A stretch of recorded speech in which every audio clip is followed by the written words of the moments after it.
Hi, and welcome to today's lesson. We are going to go over multiplying and dividing equations. If you missed the previous lesson over adding and subtracting equations, you can find that link below.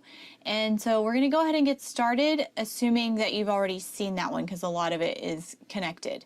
So let's go ahead and start with our first definition, actually our only definition, and that is to inverse operation. So the inverse operation tells us that we are going to complete the opposite operation to solve for the variable. So just like on the previous video when we were adding and subtracting to solve an equation, if the equation had us had x plus 4, we would subtract 4. We would do the opposite in order to solve it. And then vice versa. If it was x minus a number, then we would add that number. So as far as multiplying and dividing goes, it's going to be the same. So the opposite of multiplication is division, and then the opposite of division is multiplication. So whatever the actual operation is in the equation, we're going to do the opposite so that we can solve for the variable. And same thing as our previous video, you want to make sure that both sides of the equation are balanced. And so we talked about it being like an actual scale where you have two sides to that scale. And if you have 10 pounds on each side, you want to keep it balanced. So if you take 2 pounds off of one side, you're going to want to take 2 pounds off of the other side in order for it to stay even. So same thing with an equation. You want to make sure that whatever you do to one side, you always do to the other side so that it can stay balanced. So if I were to say 4 times x equals 20, really what I'm saying is 4 times what number equals 20. Now, this is pretty simple to figure out because we know that 4 times 5 equals 20. So obviously 5 would be our missing number here. But a lot of these problems are going to get more complicated to where you're going to eventually be maybe multiplying and dividing and adding or subtracting in the same problem. So you're not always going to be able to just figure it out by asking yourself what number goes there to make this true. So in order to solve it with the actual variable, we're going to use our same concept as far as once we solved with adding and subtracting. So right here, the 4 and the x are multiplying. So I want to do the opposite. And the opposite of multiplying by 4 is dividing by 4. Whatever I do to one side, I want to do to the other side. So we want to keep them balanced. Now, 4 divided by 4 is 1. And if I have 1 times x, I don't have to write 1x. I can just write x. So technically our fraction here, or 4 divided by 4, is essentially gone. And then I have 20 divided by 4 on the other side, which we know is 5. So x equals 5. So we were correct here when we guessed 5 to begin with, but like I said, they're going to get more complicated. It's not going to always be as easy as asking yourself, what can I plug in here? So let's go ahead and try some practice problems.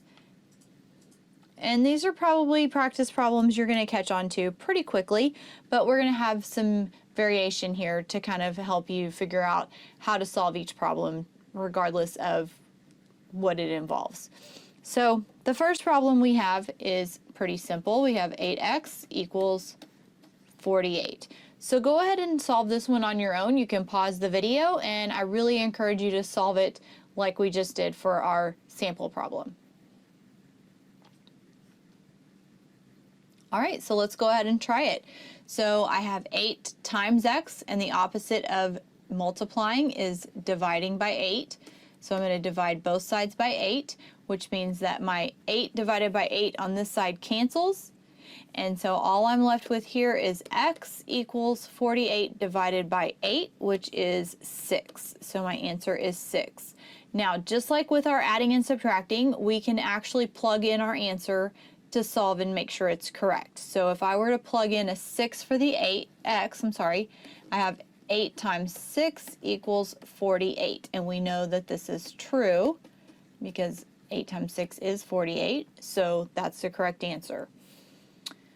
All right, so let's try another one. So now if I have x divided by 5 equals 19, I want you to go ahead and pause the video and try this one.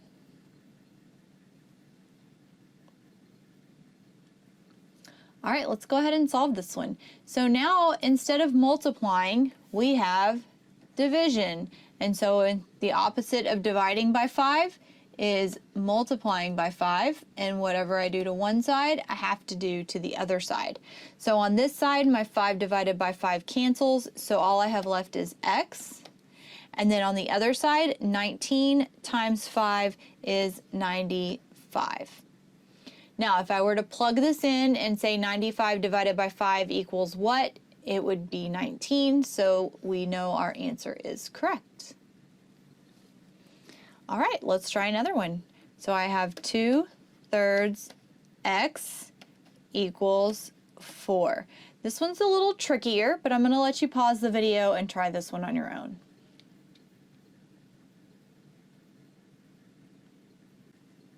All right, so even though this one's kind of tricky, what we're going to do, we are multiplying by 2/3. Well, the inverse of multiplying is dividing, but we want to actually multiply by the reciprocal. And so what I mean is if I were to flip this fraction and multiply, I get 3 divided by 3, which is 1. Actually, let's work it out. So if I were to have the inverse in 3 over 2 times 2/3, 3 times 2 is 6, 2 times 3 is 6, and 6 divided by 6 is 1. So you see how that cancels out. So you want to, if you have a fraction, you want to multiply by the inverse, okay, with the reciprocal. So whatever I do to one side, I still have to do to the other side. So let's go ahead and solve this. So I have x left over on this side because we already canceled our fractions here. And then I have 4 times 3, which is 12. And then 12 divided by 2 is 6. Now, let's go ahead and plug it in and make sure that this is the correct answer because this one's a little bit tricky. So let's plug it in. So if I had in the original problem 2/3 times 6 equals 4.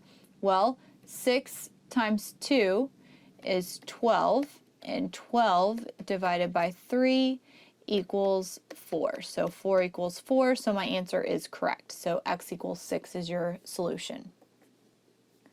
All right, another one here. We have x divided by -8 equals 9. So now we're going to have to deal with our signs. Go ahead and pause the video and try this one. All right, let's go ahead and solve it. So instead of x divided by -8, the opposite is multiplying by -8. And whatever I do to one side, I have to do to the other side. So now my -8 divided by -8 equals 1. Those cancel out. And then on the other side, I have 9 times -8. So 9 times 8 is 72. And a negative times a positive is a negative. All right. Now, if you were to plug this in, you would have -72 divided by -8. And we think it equals 9. So 72 divided by 8 is 9. A negative divided by a negative, same sign, is positive. So this one checks out. All right. Now, I know that's a lot of problems, but we're going to actually go through a couple more just to make sure that you get the concept, because this concept can be a little bit tricky sometimes. So let's go ahead and try the next one. I have 5/8 x divided by, or I'm sorry, equals 4. So 5/8 x equals 4. So go ahead and pause the video and try this one on your own. All right, so this one is similar to the one we did a while ago, where we're actually going to multiply by the reciprocal, and that's going to help us get rid of our fraction here. So I have 8 times 5 is 40, 5 times 8 is 40, and 40 over 40 equals 1. So all that's left on this side is 1x, which is just x. And then on the other side, I'm going to solve 4 times 8 equals 32 divided by 5. Now, I can't reduce that So I can go ahead and leave it like a fraction, and I'm going to encourage you to go ahead and leave it like that unless the instructions tell you otherwise. And if the instructions tell you to change it into a mixed number, then you're going to want to divide here. So 5 goes into 32 6 times, and we have 2 left over because that equals 30, and that's 6 over 2/5.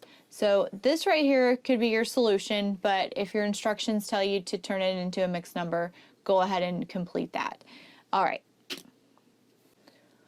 let's go ahead and try one more. If I have negative 25 equals 1/2 x, I want you to pause the video and try this one on your own.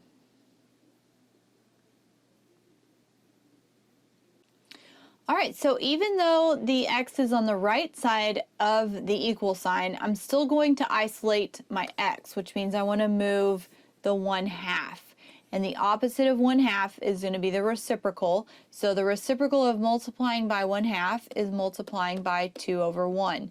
Well, 2 over 1 is equal to 2. So I'm actually multiplying by 2.